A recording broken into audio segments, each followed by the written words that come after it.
চৌঠা মের পর থেকে এই রাজ্যে অনেক কিছু পরিবর্তন হয়েছে। বিজেপি সরকার প্রথমবার বাংলায় ক্ষমতায় এসেছে, আর তারপর থেকে আমরা কি দেখেছি, বারবার মুখ্যমন্ত্রী বার্তা দিয়েছেন দুর্নীতিতে জিরো টলারেন্স। উদাহরণ দিয়ে আবারও বার্তা দিলেন মুখ্যমন্ত্রী। পশ্চিম বর্ধমানের রামপুর চেকপোস্ট, সেখানে ঘুষ, ট্রাক আটকে ঘুষ চাওয়ায় কড়া পদক্ষেপ নিল রাজ্য। কড়া পদক্ষেপ নেওয়া হয়েছে রাজ্যের তরফ থেকে। শুভেন্দু অধিকারী তিনি এক্স হ্যান্ডেলেও পোস্ট করেছেন। তিনি পোস্ট করেছেন, আইনের ঊর্ধ্বে কেউ নেই, সরকার যে কোনো স্তরে দুর্নীতির বিরুদ্ধে কড়া নীতি নিয়ে চলে, কোনো অবস্থাতেই তোলাবাজি এবং দুর্নীতি বরদাস্ত করা হবে না। দুর্নীতিবাজদের হাঁটাতে প্রতিজ্ঞাবদ্ধ তারা। সোমরাজ রয়েছে আমার সঙ্গে, সোমরাজের কাছ থেকে জানতে চাইবো। সোমরাজ, আমরা শুরু থেকে দেখেছি চৌঠা মের পর থেকে সরকার ক্ষমতায় আসার পর বাংলায় প্রথম বিজেপি সরকার, প্রথম থেকে তারা বলেছে নারী নির্যাতন, দুর্নীতি এগুলো কিচ্ছু টলারেট করা হবে না, একেবারে জিরো টলারেন্স নীতি। আবারও একবার মুখ্যমন্ত্রী উদাহরণ দিলেন পশ্চিম বর্ধমানের রামপুরে। একটু জানতে চাইবো তোমার কাছ থেকে কি হয়েছে সেখানে।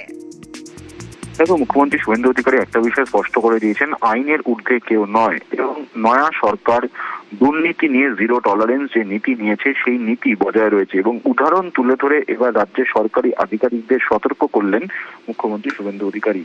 এবং সেখানেই যেটা উদাহরণ হিসেবে তিনি তুলে ধরেছেন, পশ্চিম বর্ধমানের রামপুর চেকপোস্ট, সেখানে দুজন মোটর ভেহিকলস ইন্সপেক্টর, তাদের বিরুদ্ধে ঘুষ নেওয়ার অভিযোগ ওঠে, 22,000 টাকা ঘুষ নেওয়ার অভিযোগ ওঠে।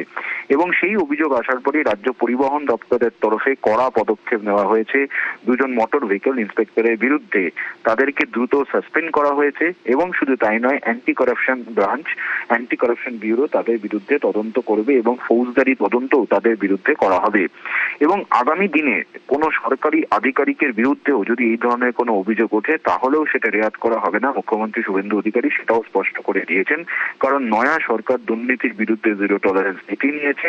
এবং এই উদাহরণকে সামনে তুলে ধরেই মুখ্যমন্ত্রী শুভেন্দু অধিকারী আরো একবার সতর্ক করলেন সরকারি আধিকারিকদের। বেশ,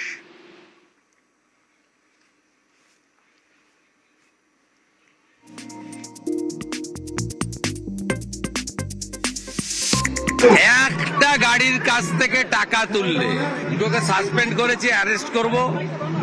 এবং সরকারি কর্মচারী, পুলিশ কর্মীদের বিরুদ্ধে যে সরকারি ব্যবস্থা আছে তাকে আরো মজবুত বানাচ্ছি।